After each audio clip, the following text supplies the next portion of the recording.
you for standing by, and welcome to the Brandywine Realty Trust second quarter 2026 earnings call. At this time, all participants are in listen-only mode. After the speaker's presentation, there will be a question-and-answer session. To ask a question during the session, you'll need to press star 11 on your telephone. If your question has been answered and you'd like to remove yourself from the queue, simply press star 11 again. As a reminder, today's program is being recorded. And now I'd like to introduce your host for today's program, Jerry Sweeney, President and CEO. Please go ahead, sir. Jonathan, thank you very much. Good morning, everyone. Thank you for participating in our second quarter 26 earnings call. On today's call with me are Dan Palazzo, our Senior Vice President and Chief Accounting Officer, and Tom Wirth, our Executive Vice President and Chief Financial Officer. Prior to beginning, certain information discussed on the call today may constitute forward-looking statements within the meaning of the federal securities law. Although we believe estimates reflected in these statements are based on reasonable assumptions, we cannot give assurance that the anticipated results will be achieved. For further information on factors that could impact our anticipated results, please reference our press release as well as our most recent annual and quarterly reports that we file with the SEC. During our prepared comments today, Tom and I will briefly review second quarter results and frame out the key assumptions driving our guidance for the second half of the year. After that, Dan, Tom, and I are available to answer any questions. To start, from an operating portfolio management and liquidity standpoint, the second quarter produced results that exceeded or were in line with our business plan. This is highlighted by our speculative revenue increasing by $1 million at our guidance midpoint. Also, due to better than expected tenant renewals and expansions, we increased our full year range for tenant retention. All of our other full year operating and financial metrics remain unchanged from our original 2026 business plan. Since our last call, significant progress has been made on our capital markets activity, including asset sales and our 3025 refinancing that we'll review in a few moments. Quarterly highlights include achieving 99% of our speculative revenue at the revised guidance midpoint. Our second quarter FFO of $0.13 per share. That was ahead of the management guidance we provided in our first quarter call and 1 cent below consensus. We are maintaining our 55-cent full year midpoint and have narrowed our full year FFO guidance range accordingly. Our balance sheet strengthening program is progressing very much on target, with approximately $208 million of asset sales now complete and the remaining under agreement with hard money deposits and scheduled to close in the third quarter. We raised our sale guidance to $305 million, which is up $15 million from our business plan, and for all sales, we have achieved pricing in line with our original guidance. Looking more closely at second quarter operations, solid operating metrics reinforced our strong market positioning and tenants' continued preference for high quality space. Our wholly owned portfolio is 90.6% leased and 89.1% occupied. We had 88,000 square feet of positive net absorption during the quarter. Our year-end occupancy and lease percentage will improve throughout the year, as we will have positive full-year net absorption for the first time in several years as additional evidence of the ever-improving market in which we're operating. Leasing activity for the quarter totaled 353,000 square feet, including 254,000 square feet in our wholly owned portfolio and 98,000 square feet in our joint ventures. Forward leasing commencing after quarter end total 166,000 square feet, with most taking occupancy this year. We have also achieved $18.3 million of spec revenue. That outperformance versus our original plan was primarily driven by Philadelphia CBD and our University City operations. Tenant retention for the quarter was 85%, resulting in us raising our full year midpoint retention to 51 to 53%.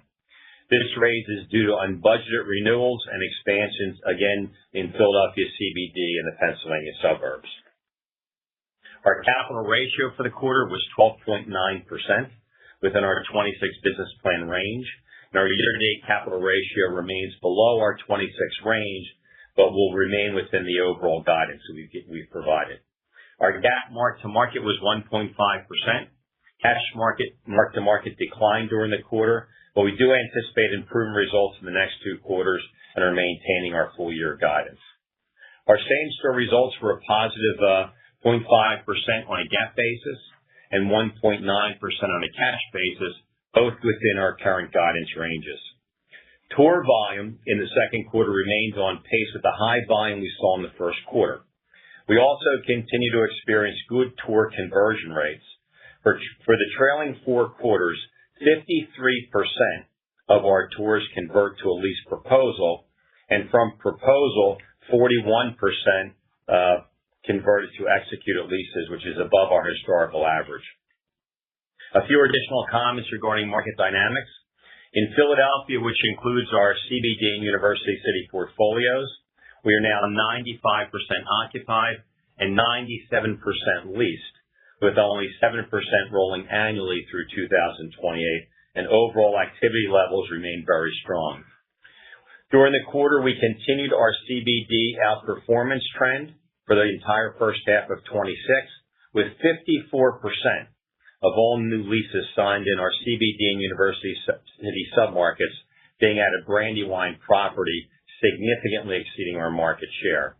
In addition to that, as noted on page 4 of the SIP, we are monitoring conversion projects aggregating more than 5.1 million square feet, representing approximately 11% of Philadelphia's total office inventory.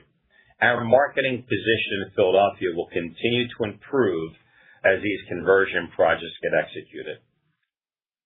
In the Pennsylvania suburbs, we're 91% leased, with the Radnor submarket being 93% leased. We continue to see solid levels of pipeline prospects for all of our existing vacancies. On the other hand, Austin, at 67% occupied, continues to lag the rest of the portfolio and creates a more than 400 basis point drop in our overall company occupancy. Our Austin quarter-end occupancy was negatively impacted by 3.7% due to 405 Colorado, which is 100% leased, being held for sale at the end of the quarter and subsequently closed. The operating portfolio leasing pipeline is up 13%, or 220,000 square feet from the first quarter, and remains a solid level just shy of 2 million square feet. This pipeline includes about 456,000 square feet of deals in advanced stages of negotiation. Turning to our balance sheet, we remain in solid shape from a liquidity standpoint. While we had a balance outstanding on our line of credit at quarter end, upon receipt of $192 million of sale proceeds, we paid off that balance. As such, there is no outstanding balance on our line of credit, and we have $35 million of cash on hand. Our paramount objective is to use the vast majority of sale proceeds to reduce company leverage and to further improve credit metrics. As such, we intend to use our cash balances and sale proceeds to further reduce debt, including repurchasing bonds starting as early as this quarter, and to a much lesser extent, repurchasing shares. As such, regarding our planned share buyback program, until we make significant progress on achieving all of our leverage targets and credit metrics, we anticipate using only about 5 to 10% of our net proceeds to repurchase shares. Consistent with this approach, and as noted previously, our multiple-year plan is designed to return to investment-grade metrics. As such, we plan to maintain minimal balances on our line of credit and continue improving all credit metrics. The execution of our sales program is an excellent catalyst to reduce overall leverage levels and further improve all credit metrics. As a point of note, almost 50% of our outstanding bonds have coupons north of 8.8%, providing an excellent refinancing opportunity over the next several years, assuming capital markets remain constructive. Regarding other elements of our capital plan, during the quarter, we repaid 3025 JFK's construction loan with a $90 million 7-year secured financing on our residential component of Vera and payments from our unsecured line of credit. This transaction unencumbered the office component of the property for inclusion in our unencumbered asset pool, bringing over $13 million of GAAP income onto our balance sheet. During the quarter, we also exercised our first 6-month extension right under our existing credit facility, moving the maturity date to year-end 26. And as we complete our 26 capital recycling program and other capital market activity, we'll continue our productive work with our bank group to recast the facility during this extension period. With the asset sale activity and the financings, we do project our year-end core net debt to EBITDA to be, as we outlined in the SIP, in a range of 8 to 8.4 times. Looking at our 2 remaining development projects, One Uptown and 3151, while we have minimal definitive results to report this quarter, activity levels have been quite significant. Our overall pipeline for these projects is up over 10% from our last quarter. More importantly, at One Uptown, we have 3 leases being finalized and 5 proposals advancing towards lease negotiations that total over 100,000 square feet. At 3151, in addition to the pipeline continue to build, we have a multi-floor client in advanced lease negotiations, and our overall pipeline remains around 46% office and 54% life science. We also have several other prospects in active discussions and several other key proposals outstanding. Additionally, in anticipation of the 2027 IBM expiration at Uptown ATX, we do plan to commence redevelopment at least one of the existing buildings. Since announcing this initiative, we've built a pipeline of over 1.1 million square feet, with that pipeline having lease commencement dates ranging from 2027 to 2028. So the market response has been exceptional. The first building consists of 157,000 square feet, and we expect to deliver that renovated building in the fourth quarter of next year. We do expect rent levels to be 15 to 20% below rents required at One Uptown and for brand new development, and we're targeting a cash yield north of 8%. Also, as prospective tenant requirements advance, we also have planning underway to do similar renovations to several other buildings within the complex. Our Radnor Hotel development opened on schedule in May of 2026. This 121-room hotel is situated adjacent to our 2.1 million square foot Radnor Life Science portfolio, office portfolio, and Penn Medicine's campus. The hotel is already serving as an excellent amenity for the Brandywine tenant base, the 8 universities and colleges within a 5-mile radius, and the adjoining Penn Medicine complex. For the partial year, 8-month operating period from May when we opened the doors through December of 26, our pro forma projected a total of 8,500 room nights sold at a target ADR in the low 300s. To date, with less than 3 months of operations, we have already booked over 8,400 hotel room nights, achieving almost 99% of our 2026 occupancy projections while maintaining our ADR target. So these initial results are very encouraging. We'll be fully opening our 2 food and beverage offerings by Labor Day, and we expect to stabilize the project in mid-2027. And as we've noted previously, once this project is stabilized, we will aggressively seek alternative capital structures for this operation. Looking at capital markets, as we've already highlighted, we've exceeded our initial 2026 business plan target of $280 to $300 million of sales. We expect to close all $305 million of sales by the end of the third quarter. We do have several other properties in the market for sale as we look at our disposition pipeline moving into 2027. In general, the response from the market on assets listed for sale was very strong. There was considerable interest, with typical marketing process producing 7 to 10 qualified bids. All buyer types were engaged, including institutional investment managers, private REITs, and significant interest from private capital and family offices. Looking at our further elements of our capital plan, we do plan to recapitalize both One Uptown and Solaris, our residential project, Uptown ATX, during the second half of 2026. We anticipate a full sale on Solaris and a pari passu joint venture on One Uptown. These initiatives will recover significant capital, lower debt attribution while increasing liquidity. With that overview, Tom will now review our financial results for the second quarter and outlook for the balance of the year. Tom? Thank you, Jerry, and good morning. Our second quarter net loss was $31.7 million or 18 cents per share. Our second quarter FFO totaled $23.6 million or 13 cents per diluted share and above our first quarter guidance and 1 cent below consensus estimates. Some general observations for the second quarter. FFO contribution from our joint ventures was $0.3 million or $1.2 million above our forecast due to termination fee income and improving leasing. G&A expense was below our forecast by $0.2 million, primarily due to timing. Other income and term fees were $2.2 million or $0.3 million below reforecast due to lower termination fee income. And third-party fees were $1.8 million, $0.3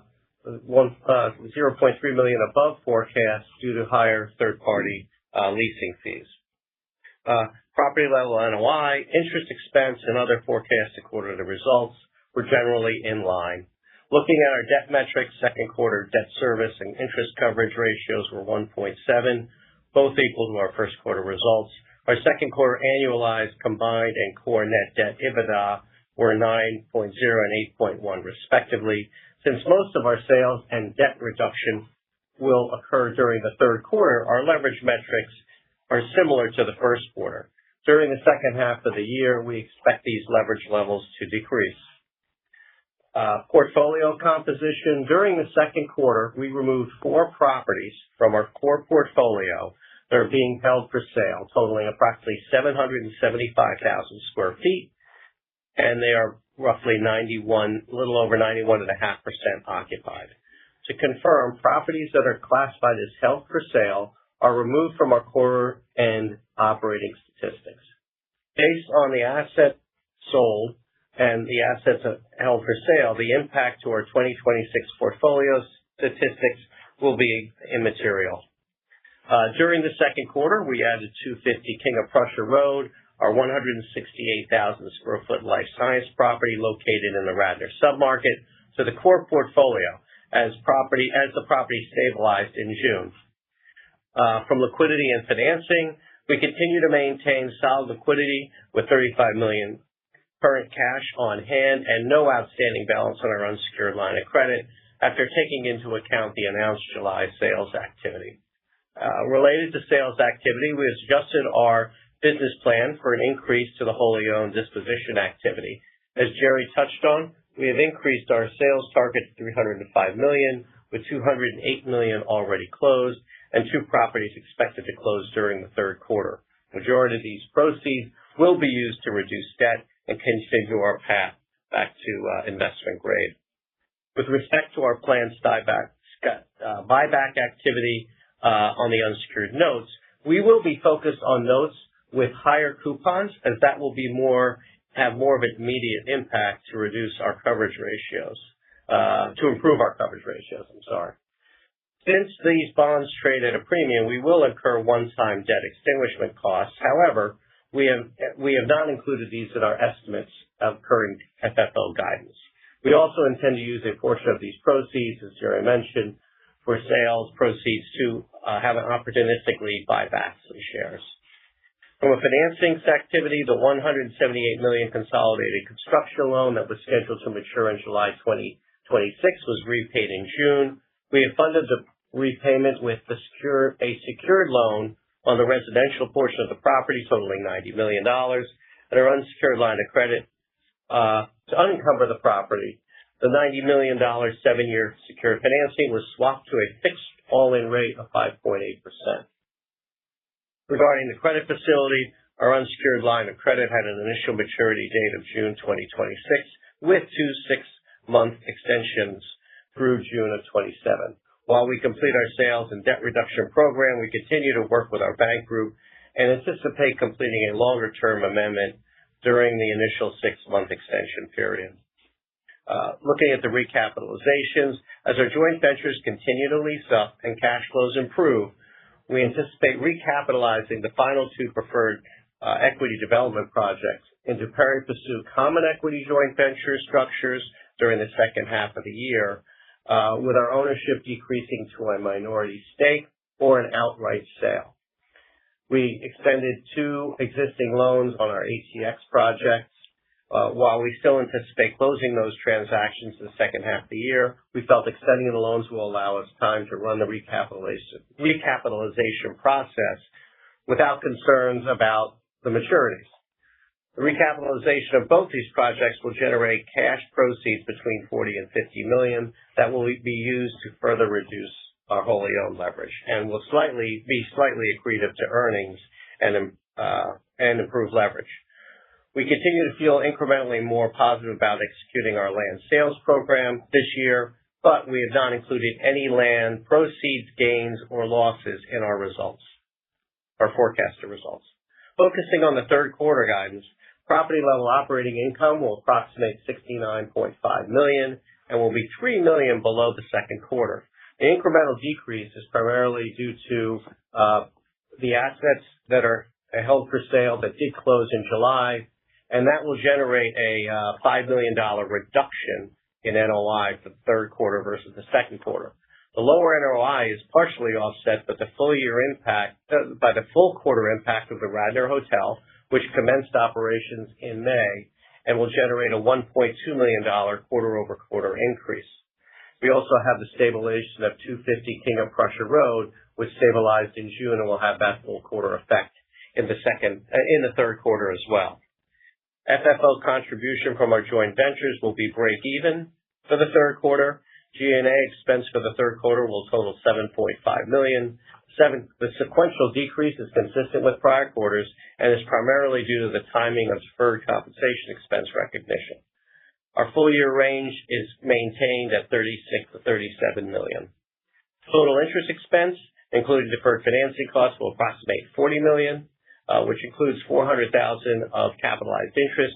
We have lowered our full year interest expense range by $6.5 million at the midpoint to account for the anticipated lower debt balances. As previously mentioned, in connection with potentially buying back our unsecured bonds, we may incur one-time extinguishment charges that are not currently included in our guidance. Termination fee and other income will total $2.8 million. Net third-party fees will approximate $1.5 million, interest income $500,000, and our fully diluted share count will be 180 million. For clarity, the above forecasted results on our core FFO range will be 13 to 15 cents for the current third quarter. Turning to our capital plan, second half of the year remains active with a total of $250 million of activity. Our second quarter CAD payout ratio was 103%. However, payout will remain within our business plan range for the balance of the year at 70 to 90%, as we expect incremental improvement in the payout ratio as FFO improves in the balance of the year. Looking at the larger uses, we have development spend of $40 million. We also have $28 million of common dividends, $17 million of revenue maintain capital, $25 million of revenue create capital, and $10 million of equity contributions to our joint ventures. The sources are going to be $55 million of cash flow from after interest and asset sales totaling $290 million. Based on the capital plan, we anticipate having a small balance outstanding on our unsecured line of credit. We anticipate our net debt to EBITDA to still be in the range of 8.4 to 8.8, and our fixed charge ratio will be between 1.8 and 2.0. Implicit in these ratios is the execution of our asset sales program and the recapitalization of the ATX developments. Until revenue comes online from our remaining development projects, particularly 3151 Market, our leverage ratios will remain elevated. However, our asset sales recycling program is generating proceeds that will lower debt levels and improve our leverage metrics for both bonds and the credit facility. The benefit of this will be reported in the future quarters as we continue to execute on this program. I will now turn the call back over to Jerry. Great. Thank you, Tom. As we wrap up and look ahead, market conditions continue to firm. We're seeing, as I mentioned, a monthly increase to overall pipeline across the board in all of our core markets. Our leasing team are doing a great job in terms of making sure that we capture more than our market share of lease deals across our portfolio. And as we've outlined, 2026 is going to show earnings growth and lower leverage over 2025, and we certainly expect further improvement in growth in 2026. As Tom touched on, as we continue to stabilize and recapitalize these projects, we do believe they'll be generating significant incremental NOI in 26, 27, and 28. So the groundwork's been laid, and we'll continue building on the momentum that our teams have created to drive long-term value. So with that, Jonathan, we're delighted to open up the floor for questions. As we always do, we ask that in the interest of time and courtesy, you limit yourself to one question and a follow-up. Certainly. Thank you. And our first question for today comes from the line of Steve Sakwa from Evercore ISI. Your question, please. Yeah, thanks. Good morning, Jerry and Tom. Could you maybe just provide a little bit more color on the 3151? I think you said you had multiple full users looking at the building. Maybe just talk maybe about the nature of the tenancy, life science versus traditional office, and have you seen any meaningful improvement on the life sciences front as capital markets activity on that front has gotten better over the last 6 to 9 months? Yeah, certainly, Stephen. How are you this morning? 3151, we actually have a multi-floor client in advanced stages of lease negotiations right now. So we think that's moving very positive. We think that will also generate some additional momentum. As I mentioned, the pipeline is up about 10% from last quarter.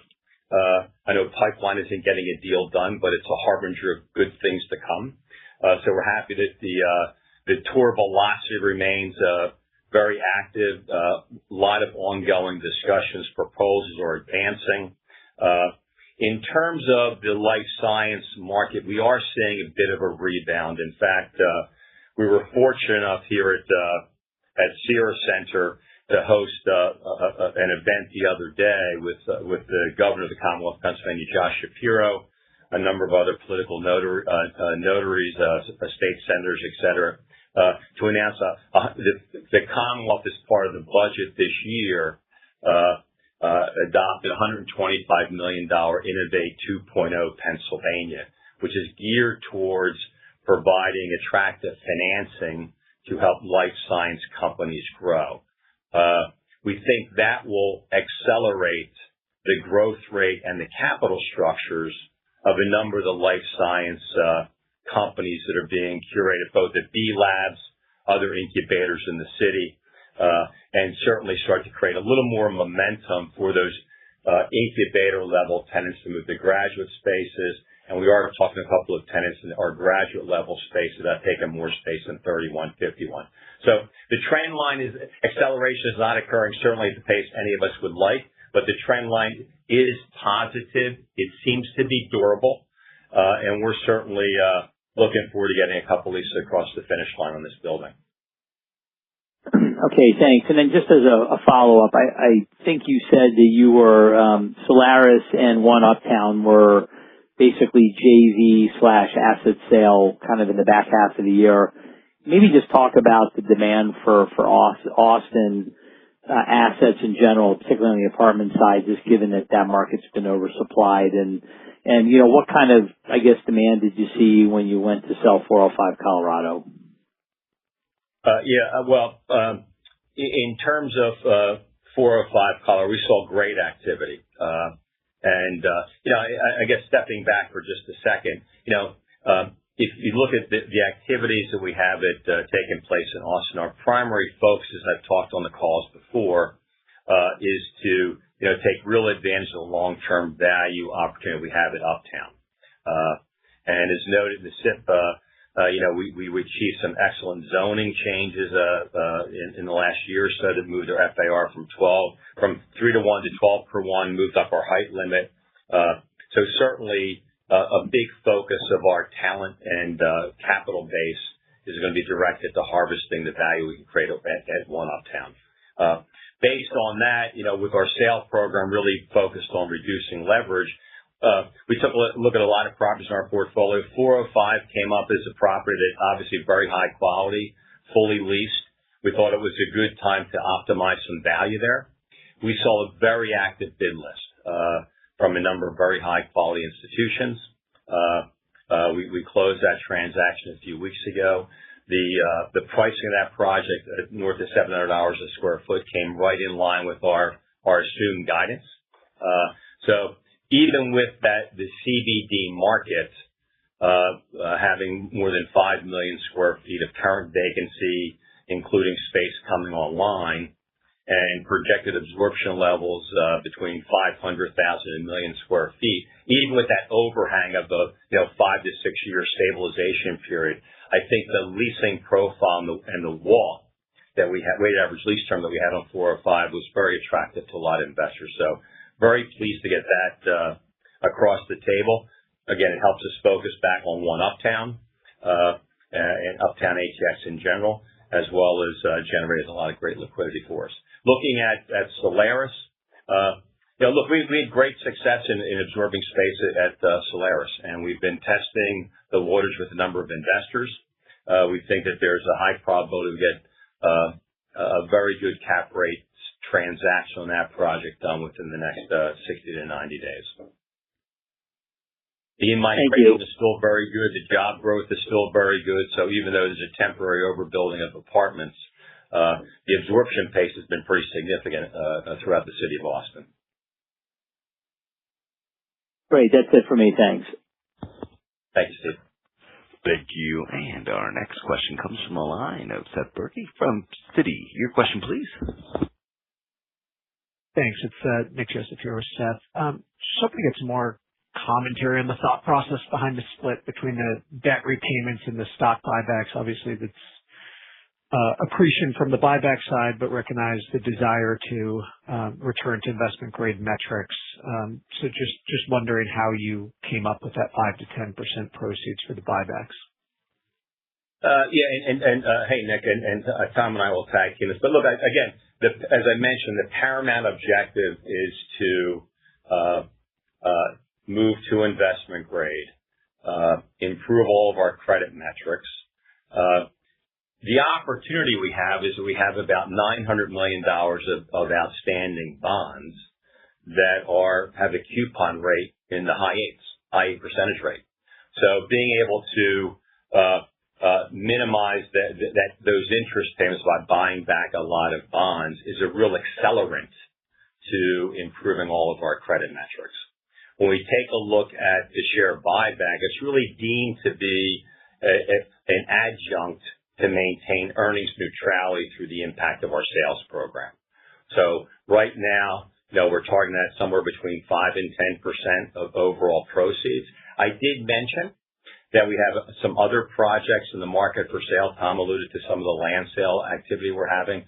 So we're on a clear path to generate surplus liquidity and use that liquidity to improve our overall balance sheet metrics, with a piece of that being allocated to recognize the big dislocation between what we view as asset value and where the stock price is trading. I mean, certainly, trading a range of assets at $300 million this year thus far at our targeted cap rate in the high 7s to low 8s versus where the stock is trading, say, on a cap rate basis, is a clear indication that the stock price as it sits today is currently undervalued. That being said, major focus is to improve all the credit metrics. Tom, do you have anything else to add to that? Yeah, just to add to that, Seth, at those levels of buyback, if in fact we do them, and it's all dependent on where markets are, is that it doesn't really impact our leverage levels significantly at all to buy back some shares relative to the leverage levels. Again, every dollar going to debt is important, but we do think that it's not going to impact our leverage levels dramatically at all to have some level of buybacks that's in that single-digit area, especially when we're trying to buy back bonds that are north of 8.5% coupon, yield to maturity probably somewhere in the mid-6s, but still allows us to delever and keep earnings kind of in a neutral place. And this is Seth here, just as a follow-up. Can you just provide us some color on kind of what the demand is for kind of the IBM space that they're going to vacate and you have plans to renovate? And what kind of pre-leasing would you kind of look for to start on 904 and 906? Good morning, Seth. Certainly, look, as I mentioned, the pipeline since we announced this initiative has been very, very encouraging. I think part of that is the fact that people, I think, see the value in our uptown development. Again, the train station coming online early next year, really does achieve that ultimate goal we had of it becoming the first mass transit served mixed-use development in Austin.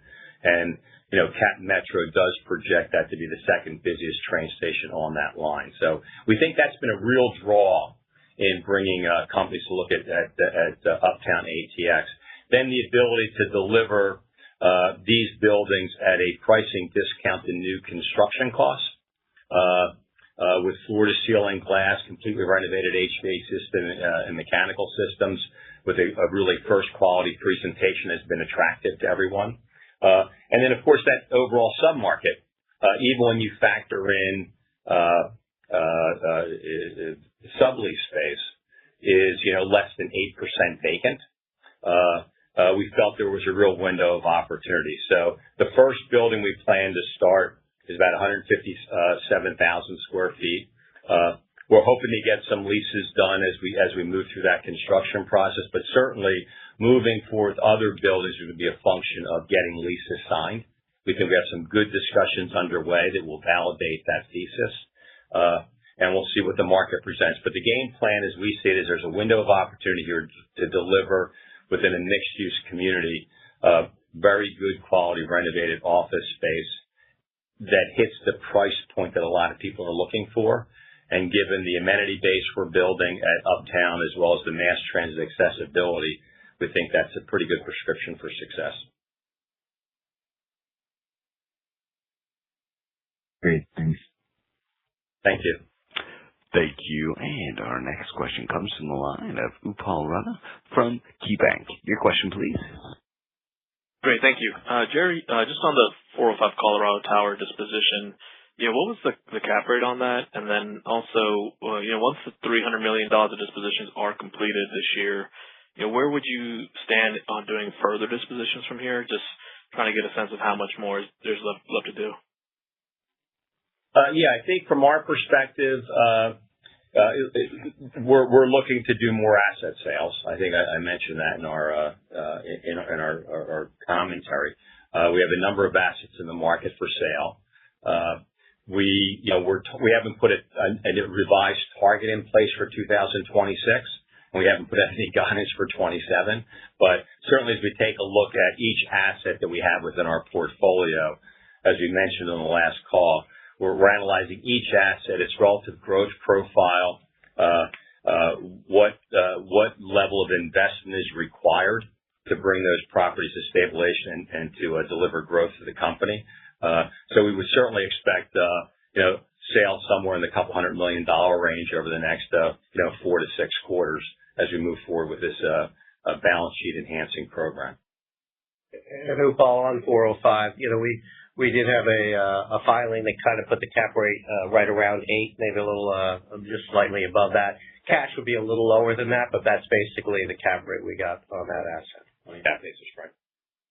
Okay, great. That was helpful. And then just on the occupancy, it improved 80 basis points to 89.1%, and the lease percentage also increased. So you mentioned this year will be your first positive absorption year in a while. So I'm just trying to get a sense of timing on occupancy in the back half. You've got 166,000 still to commence, and you sold several assets that were, which 2 of them are fully leased. I just want to get your thoughts there, and as your guidance still suggests, further improvement in the back half.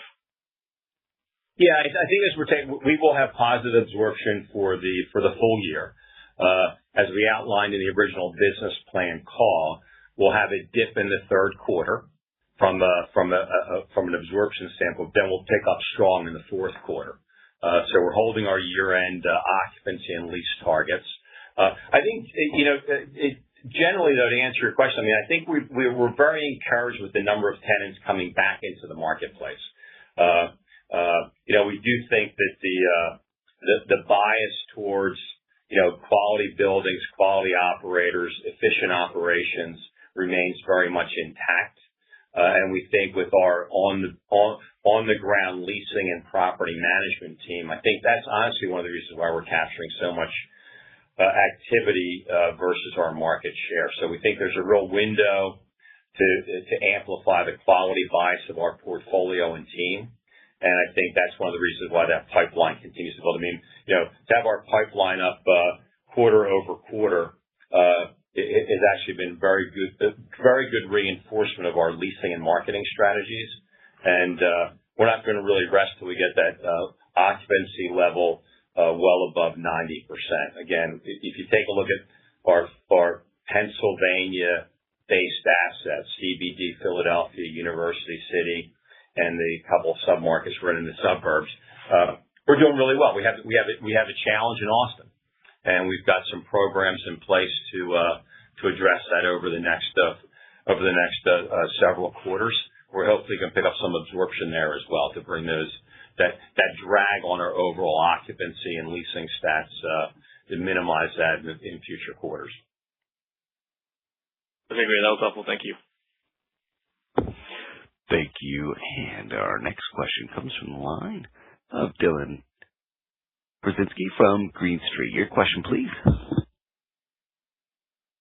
Hey, guys. Most of my questions have been answered, but I guess as you think about any sort of remaining asset sales, is that likely to be more so stabilized core-like assets or more assets with maybe some either current vacancy or looming vacancy as we look out over the next few years? Can you kind of just maybe talk about how you think about the portfolio today?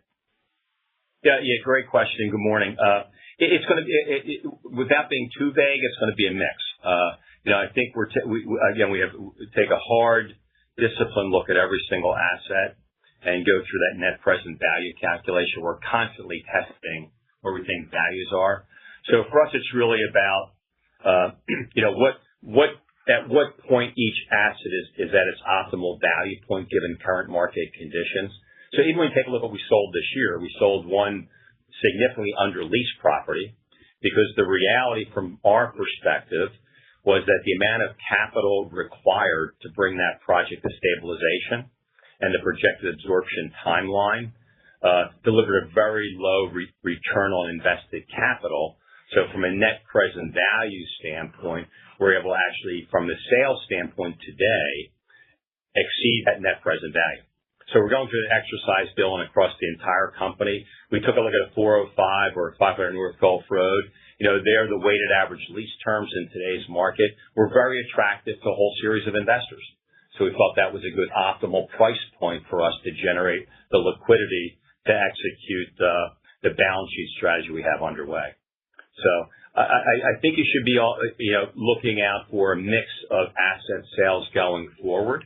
As Tom alluded, we're also taking a look at a lot of our land inventory and have a certain number of those parcels going through the sale process.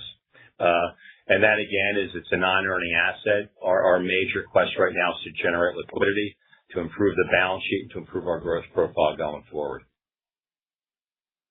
And would you say, for the assets you've brought to market, that exercise of comparing sort of capital markets bids versus where your guys' internal assessment of value is closer when you look at stabilized core assets? Can you kind of just give us, I'm just trying to get a sense for as buyers get back into the market, is there a stronger depth of appetite for maybe more value add oriented assets versus the core product? Just curious your thoughts there.